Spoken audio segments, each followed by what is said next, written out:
அக்கா அக்கான்னு சொல்லியே கனிமொழி அக்காவை கஜினி லெவலுக்கு கொண்டு போயிட்டாரு பாஜக மாநில தலைவர் அண்ணாமலை.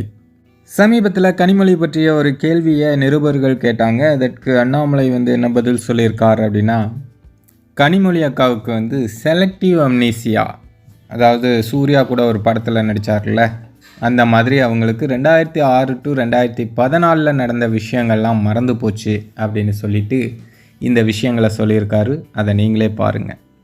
ஸோ கனிமொழி அக்காவை பொறுத்த வரைக்கும் இந்த 2006 to 2014 மறந்தாச்சு.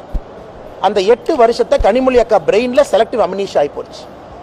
இன்னைக்கு அதே கனிமொழி அக்காட்ட நான் கேட்குறேன், அக்கா 675 கோடி ரூபாய் சமஸ்கிருதத்துக்கு ஒதுக்குனீங்களே, வெறும் 75 கோடி தானே தமிழுக்கு ஒதுக்குனீங்க, அதுக்கு பதில் இல்லையே. அக்கா கனிமொழி அவர்களுடைய மகன் சிங்கப்பூர் சிட்டிசன், கனிமொழி கருணாநிதி அக்காவுடைய பையன் சிங்கப்பூர் சிட்டிசன், உலகத்தரம் வாய்ந்த நாட்டில் அவர் படிச்சுட்டு இருக்கார். சிங்கப்பூர் சிட்டிசனாக இருக்கக்கூடிய கனிமொழி அக்காவுடைய மகன்கிட்ட போய் நீங்க தமிழ் மட்டும்தான் படிக்கணும்னு கேட்பீங்களா?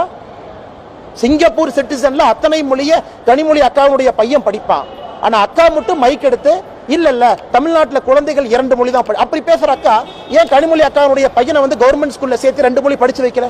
இன்னைக்கு மொழியை பத்தி அவ்வளவு பேசுறாங்களே, நாங்க பெரியாருடைய பேத்தின்னு சொல்றாங்களே, கலைஞர் கருணாநிதி அவருடைய மகள்னு சொல்றாங்களே, ஏன் அவருடைய குழந்தைக்கு சிங்கப்பூர் சிட்டிசனாக ஒரு நியாயம், தமிழகத்தில் இருக்கக்கூடிய ஏழை பெற்றோருடைய குழந்தைகள் அரசு பள்ளியில் என்ன ஒரு நியாயம் நாங்களும் கேட்போம்ல?